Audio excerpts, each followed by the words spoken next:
Hi, I'm John Higgins and welcome to my channel. This video I wanted to highlight some of the technical issues that I've had to navigate with the MIDI pedal board that I'm setting up, and in particular I had everything working quite well, and as you would have seen in the earlier videos, had modified my reed switch rack for the pedals and set up all the magnets on the back of the pedal notes keys. And when I reassembled everything, absolute disaster. So it wouldn't recognize the MIDI input from the pedal board anymore, and when you would press a pedal, we ended up with a whole bunch of notes sounding all together. It was just awful, and I was incredibly worried and concerned at how unusually it was behaving, and I even wondered if I'd damaged the circuit board or broken something, which was an unthinkable nightmare at this stage in the project. But I'd like to say a big thank you to Design Tech Systems in the US, and Joe, one of the staff members, has been helping me with these technical difficulties, and he's been absolutely fantastic, and we've identified the problem. So let me show you what's going on first. So we have the circuit board, power supply, MIDI in and out, and here we have the MIDI interface indicator, which shows the power and the MIDI in signal. And here we have the Grand Orgle software, which is free, and I'm using that for testing purposes at the moment. So what was happening is, when you go to do the normal MIDI setup, so you detect the complex MIDI setting, and it says press the lowest key and then the highest key. Now what I've done, just for the sake of space and convenience, is I've attached a piece of wire here to the ground, and because all the switching of each pedal note basically works on a voltage signal going to ground, is how the MIDI is triggered. So I've connected this wire to the ground pin, and then all of these pins along here correspond. There's 32 pins for the 32 notes of the pedal board. So by touching this earth wire onto the end pin, which is low C, that's replicating pressing low C on the organ. So if I go detect complex MIDI setting, press the lowest key, so I touch it there, and immediately you can hear it's just awful. There's the bottom octave of all the pedals is playing at once, and there's absolutely nothing you can do to stop it until you go back to the main software and do the panic escape function to stop the sound. So that was really concerning, and I had no idea what was going on. So the first problem to work around, and this is very important for people who are feeding their swell shoe inputs, you would have seen the earlier video. Here's the little switches here for the swell shoe inputs. So the 6 terminals across here, you'll recall, this one is the ground and this end is the power, and the 4 pins in the middle are 2 inputs each. So you can have 2 swell pedals with 2 inputs each, and the 4 switches you can see here labelled 1 to 4, they need to be switched off or on according to which pins your swell pedal is feeding into. And so the first thing to realize is that because I'm testing this away from the organ and I don't have the swell shoe input, it actually plays total havoc with this circuit board. So it's expecting a swell shoe input from these switches, and it's not getting any at all. And the other interesting thing to note is this is the Roland USB MIDI interface, and you'll see how the in signal LED light is flashing randomly. So that light should only flash when a pedal note is being pressed. So you can see the circuit board is going absolutely bananas with these random signals that are coming through. And then, as I said, if I simulate pressing a note, even if I activate the very top note on the pedal board, let's do that now, then it will essentially cause every note on the pedal to play. So let me just check that now on the laptop. So that's working correctly when I activate it on the screen. And then if I go to the circuit board, and what's interesting now is, see, even though I haven't changed anything, no note is playing at all now. And it looks like the red LED is flashing when I touch the earthing wire, which means the signal should be going in. But then if you watch, you can see it's randomly flashing.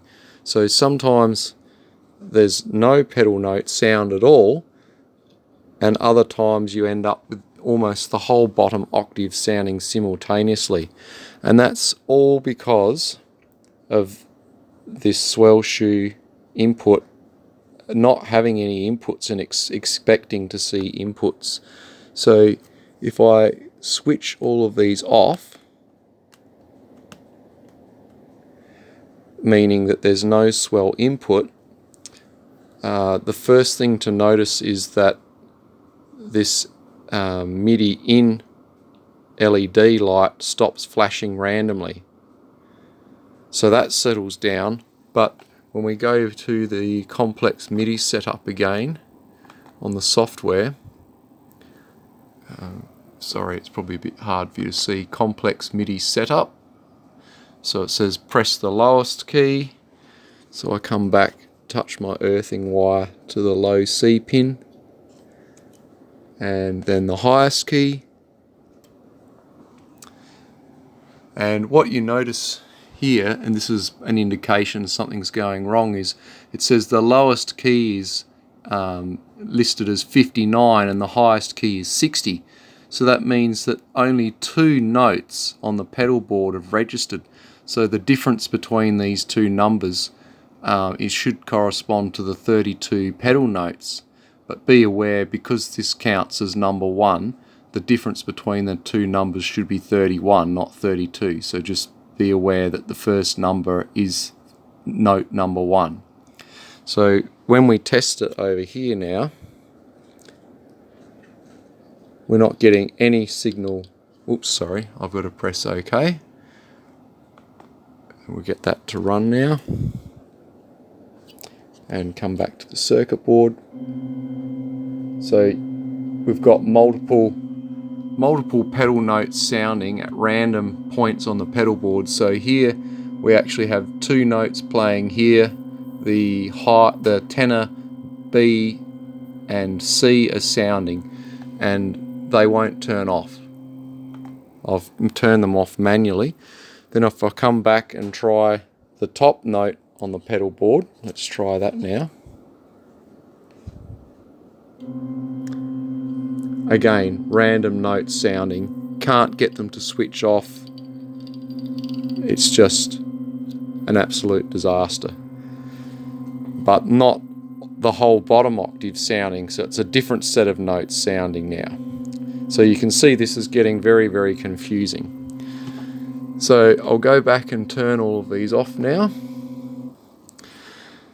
Now, thanks to Joe's technical support and the manual instructions that was given, was what we have over here is this little terminal here with 3 pins that is labelled as +5 volt and ground. Let me turn it around so you can read it.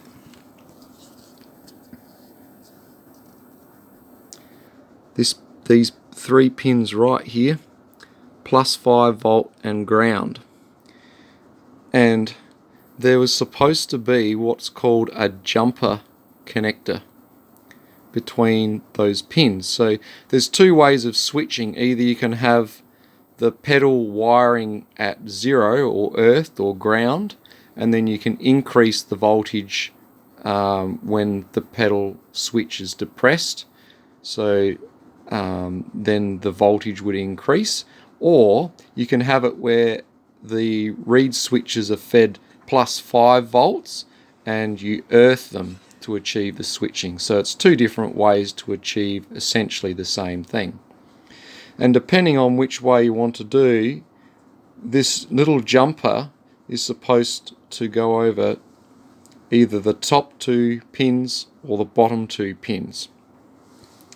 Now what is quite bizarre and I cannot figure out is, I know when I first got this circuit board out it didn't have this jumper connector over, and yet the pedals seemed to work okay when I first tested them. But now it's not working, as you can see. And Joe pointed out that that jumper connector should have been there, and it would have been on the circuit board when it was tested for QA purposes or quality assurance. And you can see here, there's the logo, DTS MIDI systems, Design Tech Systems MIDI systems, and it was signed off as tested on the 15th of April 2021. So there's no way that that would have been stamped and signed off without that jumper. And so Joe suggested go back through all of my packing and the postage wrapping and see if I could find this jumper. And I am so thankful, it's nothing short of a miracle. I found this tiny little jumper switch in the bottom of the box that came from America, and somehow it's fallen off this circuit board in transit. And if I just put it on my thumbnail here to give you a comparison of the size, that gives you an idea of how small it is. And so what we'll do first, before I put this on, we'll disconnect all the power to make everything safe, and we don't want to put any stray currents into our circuit board. So that's all turned off now. And then, because I'm using the positive voltage switching method, I'll put this jumper on the top 2 terminals, so the plus 5 volt to the middle terminal.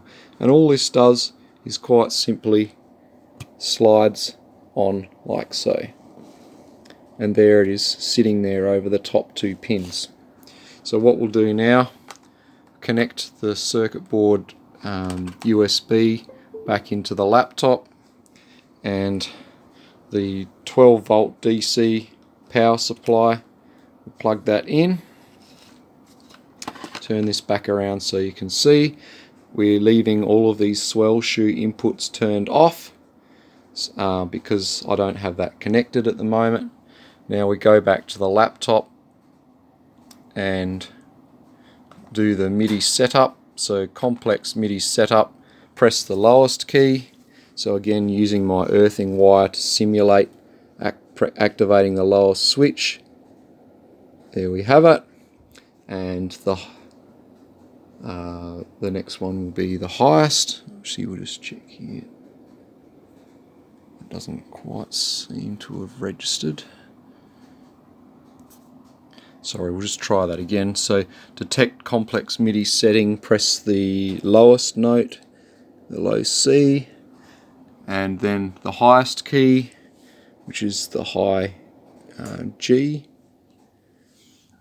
And so that's picked up, and you'll see the number here. We have 36 as the lowest key and 67 as the highest key, which the difference is 31. And that's exactly the right number of notes. So then we go OK. And then we do a quick test to confirm everything's okay. So, and as soon as I release the wire, the note stops immediately. And the same at the treble end of the pedal board. And you'll notice now, if we look at our MIDI interface, we only have the flashing red light when there's a signal. All these random indications are gone, which is wonderful. So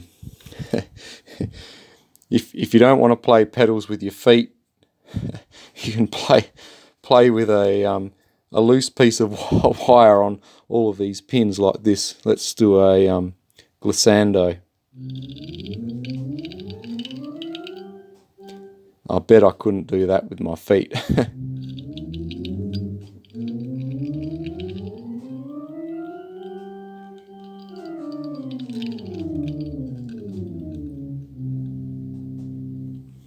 Everything working perfectly. So there we are. There's the solution. So I do apologize if for some this video is very boring and not really relevant to you. But if there is anyone out there that's midifying their own pedal board, please, I hope this has been helpful, and please don't despair if something goes wrong. It could be something quite simple like this missing jumper connector here, or it could be if you're testing it and you've removed the swell shoe plug. It can play all sorts of havoc with your circuit board and MIDI inputs. So what I'm going to do now is I'm going to turn these switches back on, because in a few minutes I'll be reconnecting all of this back into the organ and we should be good to go. So I hope this video will be interesting to someone. If nothing else, just gives you a small appreciation of some of the technical struggles I've had to go through. And when you don't realize what's wrong, it can be very confusing and concerning. But as it turned out, it was an incredibly simple fix. And I'm just so thankful that that little jumper connector was still in the bottom of the box. I mean, I could have thrown the box in the bin and it's gone. Or it could have been lost when I unpacked it, but it was still here and it's good to go. So let's put it all back in the organ and see if it works as expected once it's reinstalled. And I'll show you that in the next video. Take care. Bye.